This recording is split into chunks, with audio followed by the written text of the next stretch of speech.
செயல்பாடு பாருங்க. சொல்லுங்க, நான் வைக்கிறேன். நீங்க கேட்கிறீங்க, ஏன் கேட்டா நான் தகுந்த பதில் சொல்லுவேன். சாக்கு சொல்லுங்க. ஒரு தலைவருடைய ஒரு பக்குவம் பாருங்க. அதே மாதிரி ஒரு சபைக்கு, ஒரு நாட்டுக்கு, வீட்டுல, எல்லா இடங்களிலும் நபி அவர்கள் ஒரு முன்மாதிரி. நபி சொல்ல வேண்டிய அவசியம் இல்லை. நான் ஏன் தாமதமாக இன்று நான் வந்தேன் என்பதற்கு உங்களுக்காக அறிவிக்க போறேன்னு சொல்லிட்டு சொல்றாங்க. நான் இரவு தொழுவதற்காக நின்று கொண்டிருந்தேன். தொழுகையை முடிஞ்சு இருக்கிற நேரத்துல கண் உயர்ந்து சிறுதுக்கம் தூங்கிட்டேன். தூங்கிட்டு அவங்க செய்தியை சொல்றாங்க, ஃபைதா அன பிரப்பி தபாரக தஆலா ஃபி அஹ்ஸன சூரத்தி. நான் தூக்கத்துல ரப்பே அல்லாஹ்வை அழகி உருவத்தில் கண்டேன். அல்லாஹ்வுடைய எதிர்பார்ப்பு இந்த சமூகத்தில் வந்து அல்லாஹ் என்ன எதிர்பார்க்கிறான், இதைத்தான் உங்களுக்கு இந்த செய்தி மூலமாக சொல்ல வருகிறேன். அப்போ அல்லாஹ் முழு அழகி உருவத்துல அல்லாஹ் கனவுல பார்க்கிறேன். பார்த்துட்டு, யா முஹம்மத் ஃபகுல், நீ சில கேள்வி நான் கேட்கிறேன், அதுக்கு பதில் சொல்லணும் அப்படிங்கிறான். அல்லாஹ் கேட்கிறான். நான் தமிழ்ல சொல்லிடுறேன், அரபி வார்த்தை. சில கேள்வி கேட்டபோது எனக்கு சரியா பதில் தெரியல. அவன் என்னுடைய நெஞ்சின் மீது ஏதோ ஒரு படுற மாதிரி இருந்துச்சு. என் இதயமெல்லாம் குளுந்து போய் எனக்கு அப்ப பதில் தெரிய ஆரம்பிச்சிச்சு. அவர் என்ன கேட்டான்னா,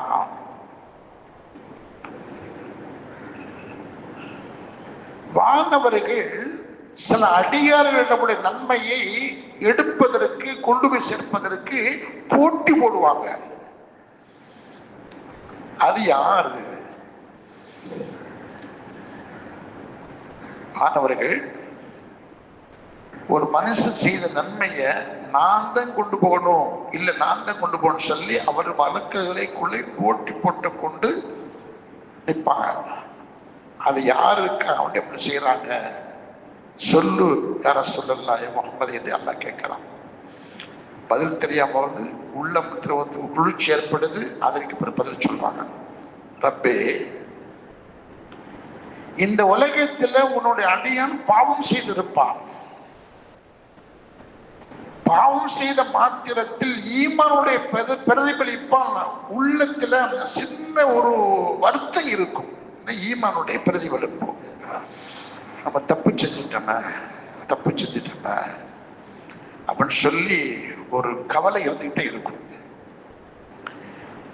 இந்த பாவத்துடைய பரிகாரம் அவனுடைய நினைப்பா, நம்ம இன்னைக்கு நேரத்தோட பள்ளிக்கு போயிடணும் என்று செய்த தவறை அல்லாஹ்விடம் ஏதாவது முணுமுணுத்தால் சொல்லணும் அப்படிங்கிறதுக்காக வேண்டி வேகமாக பள்ளிக்கு வந்து விடுவான்.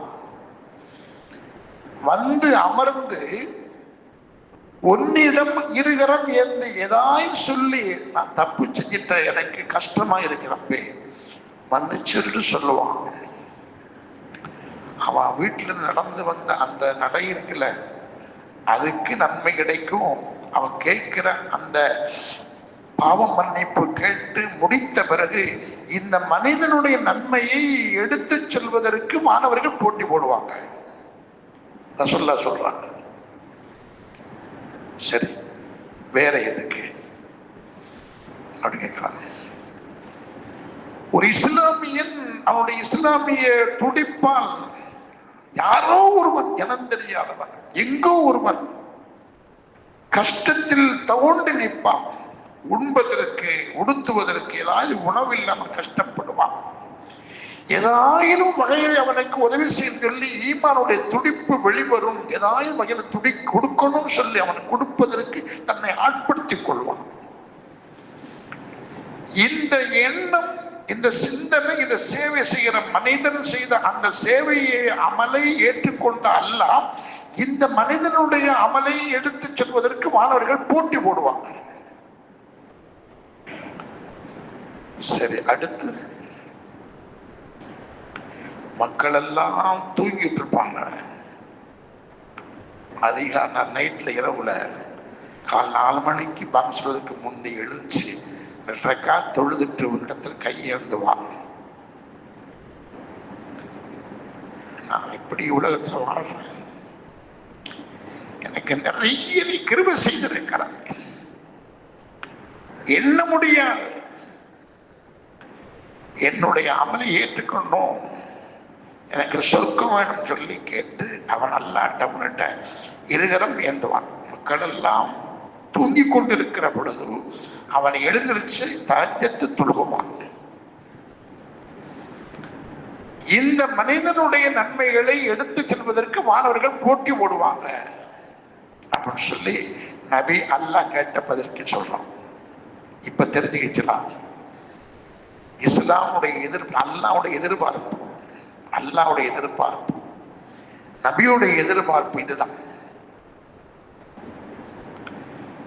சாதாரண நம்முடைய உலகத்துல எவ்வளவோ எதிர்பார்ப்பு கனவுகள் இருக்குது. நான் என் பிள்ளையை படிக்க வைக்கணும், உயர்ந்த படிப்பு படிக்க வைக்கணும்.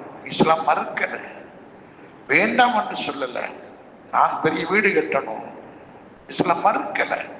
ஆனால் இந்த செயலோடு உன்னுடைய எதிர்பார்ப்பு, உன்னுடைய மகனுடைய படிப்பு அனைத்தும் நல்லதா இருக்கணும். ஆனா நானும் அவனும் என் குடும்பம் சொர்க்கம் செல்லணும் என்ற எதிர்பார்ப்போடு நடத்தணும்னு சொல்லி மார்க்கம் சொல்லுது. இதைத்தான் இஸ்லாம் சொல்லுது. சொல்லிட்டு கடைசியா அல்லாஹ் தஆலா குழுந்துட்டான்.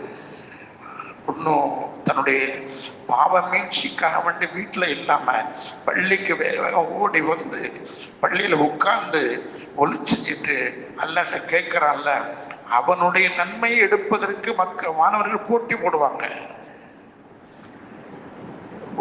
மக்கள் எல்லாம் தூங்கிட்டு இருக்கிற பொழுது தொழுகிற அந்த மனிதனுடைய நன்மை எடுப்பதற்கு போட்டி போடுவாங்க மாணவர்கள். ஒரு ஏழைக்கு யாராயும் ஒருவனுக்கு உணவு கொடுப்புகின்ற விஷயத்துல போட்டி போடுவாங்க அப்படின்னு சொல்லி அல்லாஹ் சொல்லிட்டாங்க. அல்லாஹ் சல் இப்ப கேளுங்க சொல்றாங்க. அந்த துவா சிறப்பான துவா. ரசூலுல்லாஹ் கேட்கிறாங்க, அல்லாஹும்ம இன்னி அஸ்அலுக ஃபைலல் கைராத். எதிர்பார்ப்பு, ரப்பே உன்னிடத்தில் எனக்கு உலகத்தில் நிறைய தங்கம் வேண்டும் என்று கேட்கல, எனக்கு நிறைய செல்வாக்கு வேண்டும் என்று கேட்கல, ஃபைலல் கைராத், நல்ல அமல்கள் வேண்டும் எனக்கு சொர்க்கம் செல்வதற்கு, இது போதும். கைராத் முன்கராத், உனக்கு விருப்பமானதை நான் உலகத்தில் செய்யணும், உனக்கு வெறுப்புள்ளதை நான் விட்டுறணும். விடல.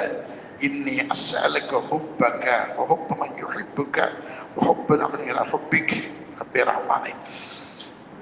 உன் பிரியம் வேண்டும் எனக்கு. நீ யாரை நேசிக்கிறாயோ நானும் அவரை நேசிக்கணும். யாருடைய அமல் உனக்கு பிடித்தமாக இருக்கிறதோ நேசத்துமா இருக்கிறதோ அந்த அமலுடைய நேசரை நான் நேசிக்கணும். உன்னை நேசிக்கணும், உன்னை நேசிப்பவரை நான் நேசிக்கணும் சொல்றாங்க.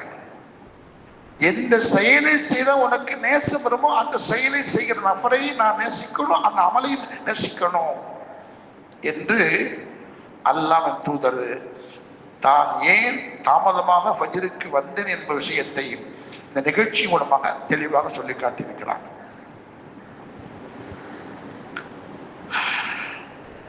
எனவே நமக்கு ஒரு சந்தர்ப்பம், இது ரமதான், பன்மடங்கு நன்மைகளை தருகிற வாய்ப்பை கொடுக்கிற ஒரு ரமதான். அதனால எவ்வளவு கஷ்டம் இருந்தாலும் சரி, எவ்வளவு சிரமங்கள் இருந்தாலும் சரி, நான் நோம்பிருந்து இந்த ரமலானை அமல் செய்வன் என்ற ஒரு கொள்கைக்கு வாங்க. நான் உங்களுக்கு நமக்கு கனிவா அன்பா கேட்கிறேன். நீங்க யோசிச்சு பாருங்க, உங்க வீட்டுல ஒரு ஃபங்க்ஷன் நடக்குது,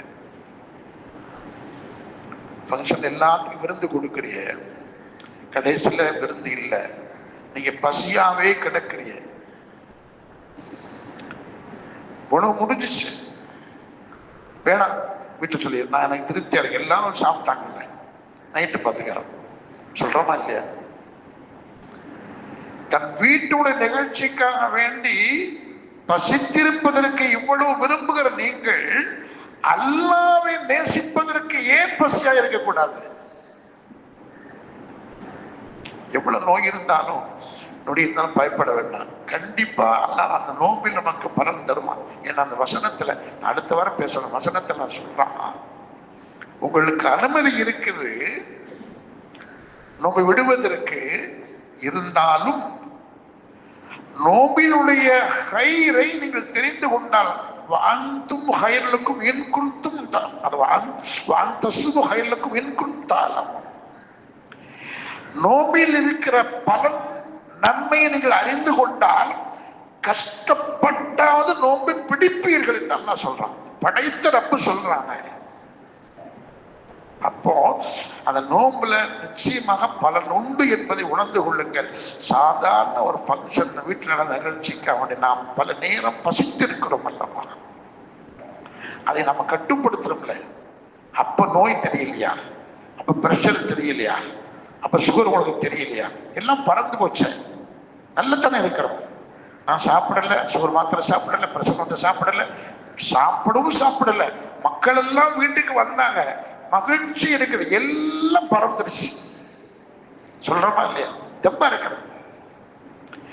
இந்த வார்த்தையை நீங்கள் ஏன் சொல்லுகிற? நீங்கள் ரமலான் மாதத்தில் அல்லாஹ் படைத்தரப்பு சொல்லிட்டான், நான் நோன்பு இருக்கிறேன், எனவே எனக்கு எந்த நோய் வந்தாலும் அல்லாஹ் பாதுகாப்பா என்ற எண்ணத்தை கொண்டு வந்த நோன்பு இருந்தால் எல்லாம் சரியாகிவிடும்.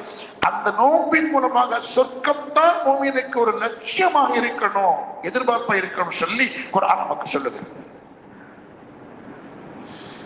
எனவே நோன்பு இருப்பதற்கு இப்பவே நீங்கள் தயாராகிக் கொள்ளுங்க. இன்ஷா அல்லாஹ் ஒரு 5 நோன்பு வச்சு பார்க்கறேன். நம்ம ஒரு 10 வருஷம் வைக்கிறேன், நோயினால வச்சுக்கிறேன். இந்த வருஷம் நான் அவர்கிட்ட சொல்லி காட்டினேன், ஒருத்தட்ட முடியல, ஒரு 2 நோன்பு வச்சு பாருங்க. அவர் மாத்திரை சாப்பிட்டாங்க. நண்பர் சொல்லுகிறார், முன்கூட்டி இந்த வராத நோம்பு வைங்கன்னா வச்சு பாருங்கன்னு சொல்லி காட்டினேன். விட்டு விட்டு பிடிங்க, ஒன்றும் பிரச்சனை இல்லை, அல்லாஹ் நிச்சயமா லட்சியமாக கொடுப்பான். பாதிக்கப்பட்டவர் அவர் உண்மையிலே லயிச்சு இருக்கிறார், தொழுக வரலாறு எல்லாம் பண்ணாங்க, இன்ஷா அல்லாஹ் வைக்க நியத்து வச்சிருக்கேன்னு சொல்றாரு. தாராளம் வைக்கலாம், அப்படியே கஷ்டம் வந்த இடையில விட்டுடலாம், தப்பில்லையே. வச்சு பாருங்க சார். நான் எனக்கு ப்ரெஷர், எனக்கு சுகர் இருக்குது, மாத்திரை போட்டாங்க, ஒரு நாளைக்கு ஒரு நோம்பு வச்சு பாருங்க, என்ன செய்து பார்ப்போம். வச்சு பாருங்க, உங்களுக்கு பிடிச்சமா அல்லாஹ் ரசாக்குமா, கண்டிப்பா நீங்க பிடிக்கணும்னு சொல்லி நான் ஆசைப்படுறேன். பிடிக்கணும். நோம்பு எனக்கு மற்றவங்களுக்கு தெரியாது, உங்களுக்கும் ரப்புக்குத்தான் தெரியும். அதான் ஒரு பிரத்தியமான அமல். அது வீட்டில் உங்க தெரியலாமா? தெரியாது. சில ஆளுக்கு வீட்டில் சகர் செஞ்சுட்டு வெளியே நோன்பு இல்லாமல் இருக்கலாம், நமக்கு தெரியாது. ஏன்னா நோன்பு என்பது ரகசியமா அவனுடைய அல்லாஹ்வுக்கு ரப்புக்கு மட்டுமே தெரியும் என்று சொல்லப்படுது. கைர் அல்லாஹ் போதுமானம். அடுத்து ஒரு எதிர்பார்ப்பு, நபி எதிர்பார்த்த ஒரு செய்தி எப்படின்னா, அப்துல்லா பின் உமர் அவங்களெல்லாம் அறிவிக்கிறாங்க ஒரு செய்தி. நானும் ரசூலுல்லாஹும் பயணமும் போனோம். பயணம் போய்கிட்டு இருக்கும் போது ஒரு இடம், சின்ன அரபிகள் காட்டரபி இருக்கிற இடம், எங்களை நோக்கி ஒருத்தர் வந்துகிட்டு இருக்கிறாரு. ரசூலுல்லாஹ் அவரை கூப்பிட்டு எங்க போறீன்னு கேட்கிறாப்புல. என் வீட்டுக்கு போறேன், அவர் இஸ்லாமியர் அல்ல, வீட்டுக்கு போறா அப்படின்னு சொன்னார். அப்படியா, நான் விரும்புறேன், நீ நல்ல ஆளா இருக்கிறதுக்கு விரும்புறேன், நான் சொல்றதை சொல்றீங்களான்னு கேட்கிறாப்புல. சொல்லுங்க அப்படிங்கிறாப்புல. அஷ்ஹது அல்லா இலாஹ இல்லல்லாஹ் வஹ்தஹு லா ஷரீக லஹு வ அன்ன முஹம்மதன் அப்துஹு வ ரசூலுஹு, இதை சொல்லுங்களேன் அப்படிங்கிறாப்புல. ரசூலோட எதிர்பார்ப்பு, நான் மட்டும் சொர்க்கம் போக வேண்டியதில்லை, இந்த நண்பர் முகத்தை பார்த்தா நல்ல மனுஷனா தெரியுது, இவரும் சொர்க்கத்துக்கு போகணுங்கிறதுக்காக வேண்டி வார்த்தை சொல்றாங்க. அந்த காட்டரபி இதுக்கு யார் சாட்சி? நீங்க ரசூலுங்கிறதுக்கு யார் சாட்சி? இவங்களாம் ஏற்றுக்க முடியாது. நீங்க அழைச்சிட்டு வருவீங்க, இது அல்லாம எனக்கு ஒரு சாட்சியாளர் வேண்டும் என்று அவர் கேட்கிறார். நான் இஸ்லாம் ஆகுறதுக்கு நீங்க சொன்ன வார்த்தையை ஏத்துக்கிறேன், நான் சொர்க்கமுன்னு ஆசைப்படுறேன், நானும் ஆசைப்படுறேன், இதுக்கு என்ன சாட்சி அப்படின்னு கேட்கும் போது ஒரு சொல்லலாம். அப்படி திரும்பி பார்க்கறாங்க. அந்த ஹதீஸ் வருது, திருமதியில வருது. அப்படி தன் கையை காட்டுறாங்க. ஒரு ஓரத்துல ஒரு சின்ன மரம் நிக்குது, இங்க வான்னு கூப்பிடுறாங்க. அப்படி ஹதீஸ் வருது. தூர் அப்படியே அந்த பூமியை பிளந்து கொண்டு மரம் நடந்து வந்தது எங்க சபைக்கு முன்னால். சொல்றது யாருங்க? உமருடைய மகன் அப்துல்லா அறிவிக்கிறாங்க. அது சொல்லிச்சு, அஷ்ஹது அல்லா இலாஹ இல்லல்லாஹ் வஹ்தஹு லா ஷரீக லஹ் வ அன்ன முஹம்மது ரசூலுல்லாஹ் 3 தடவை சொல்லிச்சு. இந்த சாட்சிய, இந்த பிரகடனத்தை, இந்த உறுதி பிரமாணத்தை, கலிமாவை 3 தடவை மனசு சொல்லிட்டு அப்படி கை காட்டா மதுரம் போயிருச்சு. அந்த அரபி சந்தோஷப்படுகிறார், மெய்மறந்து நிற்கிறார். யார சொல்லலாம், நான் இப்ப எங்க வீட்டுக்கு போறேன், ஊருக்கு போறேன், பக்கத்துல இருக்கு, இது அப்படியே உங்களை சொல்றேன், எல்லாத்தையும் அழைச்சிட்டு வந்தாங்க சொர்க்கம் போறது, களிமா சொல்றதுக்கு. அப்படி யாரும் வரலன்னா நான் மட்டும் உங்களோட வந்து தங்கி இருக்கிறேன், எனக்கு வீடு வேண்டாம், சொத்து வேண்டாம், நபியினுடைய அந்த நேசம் மட்டும் போதும் என்று அப்படி என்ன செய்யறாங்கன்னா அந்த சஹாபி சொல்லுகிறார். அதுக்கு பிறகு அந்த வரலாறு அப்படி நின்றுச்சு. வந்தாரா வரலையா என்னங்கிறத, இந்த அளவுக்கு நான் வந்துருவேன்னு சொல்லிட்டு போயிட்டாருன்னா வந்துருவார். இது ஏன் சொல்றோம்னா, நபிக்குடைய எதிர்பார்ப்பு இந்த உலகத்தில் எல்லா மனிதர்களும் சொர்க்கம் செல்லணும் என்ற எதிர்பார்ப்பு, அதற்குள்ள அமலை அவன் செய்யணும் என்பதற்காக வேண்டித்தான் சின்ன சின்ன அமலையெல்லாம் அவர்கள் இந்த சமூகத்திற்கு நபி அவர்கள் இந்த ஈமான்தாரிக்கு எதையாவது செஞ்சுட்டு சொர்க்கம் செல்லுங்கன்னு சொல்றாங்க. எதையாவது செஞ்சுட்டு சொல்லுங்க, அல்லாஹ் மன்னிச்சிருவான். நீ தப்பு செஞ்சுக்கிட்டே இருக்கிற, உணர்ந்த பிறகு கொஞ்ச நேரம் பள்ளியில் ரமலான்ல வந்து அழுகு, எதையாவது 2 வார்த்தையை சொல்லு, ஓது, நோம்பிரு, எதையாவது செஞ்சிரு. இந்த லைலத்துல் கத்ர் இரவு உனக்கு கிடைச்சிடும், நீ 1000 மாதங்கள் வாழ்ந்த நன்மை கிடைச்சிடும், சொர்க்கத்துக்கு போ. வீடு எதிர்பார்ப்பா தானே, உனக்கு கஷ்டப்படுத்தல. என் அடியாவது எப்படியாவது ஏதாவது ஒண்ணு செய்து எதையாவது ஒண்ணு செஞ்சுட்டு சொர்க்கம் செல்லணும் ஆசையில அல்லாஹ் இந்த அடியார்கள் மீது லைலத்துல் இடம் வச்சிருக்கிறான் என்றாயிரம் ஒரு நாள். நம்ம எத்தனை வருஷம் தொழுதிருப்போம்? இந்த எனக்கு 68 வயசு ஆகுன்னு வச்சுக்கிறேன். என்றாயிரம் ஒரு இடம் நான் 24 சந்திச்சு எனக்கு கிடைச்சிருக்கும்ல வாழ்க்கையில. அப்படி கிடைச்சது எனக்கு என்ன சந்தோஷம் தானே. ஏதாவது வாய்ப்பு உங்களுக்கு எத்தனை வயசு ஆச்சு? சின்ன பிள்ளையா இருக்கும், பெரிய ஆளா இருக்கும், உங்க வாழ்க்கையில எப்படியாவது 24 கிழமை பிந்திய 10ல 27, 21, 30 எந்த நாட்கள் தொழுதிருக்கலாம். கிடைச்சுதானே இருக்கும், வாய்ப்பு இருக்குல்ல. அந்த வாய்ப்பு கிடைச்சா சொர்க்க செல்லலாம்ல. இத்தனை சொல்ல எதிர்பார்க்கிறாங்க. எப்படியாவது பள்ளிக்கு வாங்க, எப்படியாவது 27 வந்து அந்த லைலத்துல் இரவு பாக்கியத்தை பெற்றுக்கொள்ளணும் என்று நபிகள் சொல்றாங்க. நீ வீணா இரவு நேரத்தை வீணா நேரத்தை கழிக்காம பள்ளியில் உட்கார்ந்து தொழுவுங்க, ஓதுங்க என்று அல்லாஹ்வுடைய எதிர்பார்ப்பு என்பதை பார்க்க முடிகிறது. கடைசி ஒரு செய்தியை சொல்லி முடிச்சுக்க. ஒரு எதிர்பார்ப்பு குர்ஆன்ல ஒரு வரலாறு வருது. ஆனா அவங்க பேர் வரல, ஆசியா அம்மா ஃபிரௌனுடைய மனைவி என்று வருது. அவங்களுடைய எதிர்பார்ப்பு எப்படின்னா, ஆனா வந்து இஸ்லாத்துல ஏத்துக்கிட்டாங்க, மூசா நபி ஏத்துக்கிட்டாங்க, ஆனா வெளியே தெரியல. அவங்கதான் மூசா நபி வளர்த்தவங்க, வளர்ப்பு தாய். சத்தியத்தை பார்க்கறான், ஏத்துக்கிட்டான். ஆனா எதிரி ஃபிரௌன், அவனுக்கு தெரிஞ்சிருச்சு ஆசியா அம்மா இஸ்லாத்தை ஏத்துக்கிட்டான்னு சொல்லி தண்டனை கொடுக்க நினைக்கிறான். அவங்க நிர்வாணப்படுத்தி அப்படியே வெட்ட வழியில 2 கையும் காலையும் கட்டி போட்டு அவனுடைய தலையில கல்ல, உயிரோடு இருக்கும்போது கல்லை தூக்கி கொல்லணும் அப்படின்னு நினைக்கிறான். வரலாறு இது. அவன் கேட்ட துவா, எதிர்பார்ப்பு. இது காலத்து ரப்பி ரப்பினி லீ இந்தக பைத்து ஃபில் ஜன்னா. அவன் தன்னுடைய கணவன், அவன் நினைச்சா வந்து மறைச்சு வச்சுக்கிட்டு அப்படியே தங்க கட்டுல படுக்கலாம். அவன் இந்த பெரிய தலைவன்ல, பெரிய மன்னன்ல, உலகத்தை ஆண்டவன்ல, பெரிய ரப்பு என்று சொன்னான்ல, அவன் இல்லாத வசதி வைப்பா. நினைச்சா எதுவும் செய்யலாம் ஆசியாம்மா பெருவுடைய மனைவி. ஆனால் இல்லை, எனக்கு சொர்க்கம் செல்லணும், அல்லாவுடைய எதிர்பார்ப்பு, சொர்க்கத்துடைய எதிர்பார்ப்பு, அல்லாவுடைய எதிர்பார்ப்பு எனக்கு வேண்டும் என்று நினைக்கிறார். அவளை உயிரோடு கொள்ள நினைக்கிற நேரத்தில் அவர்கள் அல்லாஹ் ரப்பி ரப்பி ரப்பி, நான் இவனுடைய கையிலிருந்து நான் என்னோட உயிர் போகக்கூடாது, எனவே நீராக என் உயிரை இயற்கையாக கைப்பற்றணும், எனக்கு சொர்க்கத்தில் எனக்கு ஒரு வீடு வேண்டும் என்று கேட்டார்கள். அவன் கண்ணை முழிச்சு பார்க்கறாங்க, வெயிலுடைய கடுமையான தண்டனை. அந்த நேரத்தில் முடிச்சு பார்க்கலாம், உனக்கு சொர்க்கத்தில் வீடு தந்துட்டேன் அப்படின்னு சொல்லி காட்டி முடிச்சு உடனே மூத்தா போயிட்டாங்க, ஷஹீதாயிட்டாங்க, மூத்தா போயிடறாங்க. பிறகு அவன் கள்ளத்தில் வர சொல்றான், தூக்கிட்டு பார்க்கறாங்க, மனைவியுடைய உயிர் இல்லை, கொண்டாட்டிக்கு தண்டனைக்கு. அந்த மூத்தா போன மண்டையில போட்டு கொண்டான். இது எதிர்பார்ப்பு எப்படி பாருங்களேன், எனக்கு சொர்க்கம் வேண்டும். கேட்ட மாத்திரத்தில் ரப்புகளுக்கு வீட்டையே கட்டி கொடுத்து கண்ணிலே காட்டிட்டாங்கல்ல, என்ன அமல் செஞ்சிருப்பாங்க? அவரு ரகசியமா ஈமான் கொண்டாங்க, ரகசியமா தொழுதிருப்பாங்க, ரகசியமா திக்ர் செஞ்சிருப்பாங்க, ரகசியமா செஞ்சதானே ஏழை எளிய மக்களுக்கு தர்மம் செஞ்சிருப்பாங்க, இதெல்லாம் செஞ்சுதானே. செஞ்சிருந்தாலும் பயந்து செஞ்சாங்க. ஆனா இப்போ திருப்திய மனமுகப்பத்தோடு அவங்க சொர்க்கத்துக்கு போறாங்கல்ல, நல்லா சொல்லிட்டான்ல. இந்த பெண்களுக்கெல்லாம் ஒரு உதாரணம், இந்த பெண்ணை போன்று வாழ்ந்து கொள்ளுங்கள், ஆசியாமாவை போன்று வாழ்ந்து கொள்ளுங்கள் என்று அல்லாஹ் முன்மாதிரியாக காட்டும் அளவுக்கு உலகத்தில் லட்சிய பெண்ணாக வாழ்ந்திருக்கிறாங்க ஆசியாமா பிறவுடைய மனைவி. இது நமக்கு எடுத்துக்காட்டு இல்லையா? குரான் இருக்கிற வரையும் அந்த பதிவு செய்யப்பட்டிருக்க செய்திகளா? நபிக்கு பிறப்பதற்கு முன்னால் வாழ்ந்து வரலாம். எனவே நம்முடைய லட்சியம், நமக்கு இருக்க வேண்டிய ஒரு எதிர்பார்ப்பு சொர்க்கம். அதற்கு வாய்ப்பு தருகிற ஒரு காலம், கனி பழுத்து கையில் கிடைக்க வேண்டிய காலம் ரமதானுடைய காலம். எனவே அதை பயன்படுத்தி கொள்ளுங்கள் தான் உங்களை சொல்லி காட்டுறேன்.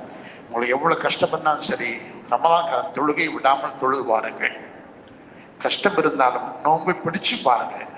நோய் உள்ளவங்க பிடிச்சு, நோம்பு இருந்துச்சுன்னா நம்ம போய்ங்க விட்டு பிடிச்சிக்கணுங்க, கையெல்லாம் போதுமான.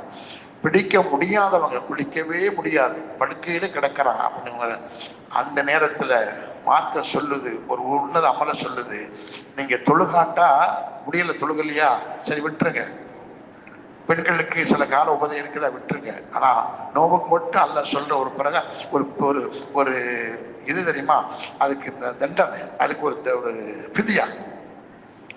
நோம்பு விட்டுட்டியா, இடையில விட்டுட்டியா, 2 மாசம் தொடர்ச்சி நோம்பு வைக்கணும். ஏன் விட்ட? நோம்பு வைக்க முடியலையா? அன்றாட ஒவ்வொரு நாளும் ஒரு ஏழைக்கு ஒரு நாளைக்கு உணவை கொடுத்துருப்பா. உனக்கு முடியவே முடியாது, மருத்துவர் சொல்லிட்டாங்க. ஆனா சும்மா இருக்காத, நீ நோன்பு காலத்துல முடியாத கட்டத்தினால ஒரு நாள் தானியத்தை, உணவை எடுத்துக்கொண்டு ஏழையிடம் கொடுத்து விடு, அது ஃபிதியா உனக்கு. சும்மா இருக்காது. இப்படி ஒரு ஃபிதியாவை, ஒரு மாற்று கருத்தை மற்ற எந்த அமலுக்கும் சொல்லல, நோம்புக்கு மட்டும் குர்ஆன் சொல்றான்னு சொன்னா நோம்புடைய அமல் எவ்வளவு உன்னதமான என்பதை உணர்த்துவதற்காக சொல்லி காட்டுகிறோம். எனவே அல்லாஹ் ரப்பே ரஹ்மானே எங்கள் அனைவர்களுக்கும் ஷாபான் எங்களுக்கு இருக்க செய்தது ஒன்று, வர இருக்கிற ரமலான் மாதத்தில் திடகாத்திரத்தோடு ரமலானுடைய நோம்பை பிடிப்பதற்கு அனைவருக்கும் அருள் செய்வாயாக. ரமலானில் உனக்கு பிடித்தமான அமலை எந்த பிரச்சனை இல்லாமல் மிக கண்ணியப்படுத்தி நோம்பிடிக்க வாய்ப்பை தந்து மீண்டும் மீண்டும் ரமலான் சந்திப்பதற்கு அருள் செய்ய, சொர்க்கம் செல்வதற்கு ரப்பே எங்கள் அனைவருக்கும் அருள் செய்வாயாக. ஆமீன் ஆமீன். அஸ்ஸலாமு அலைக்கும் வரஹ்மத்துல்லாஹி வபரகாத்துஹு.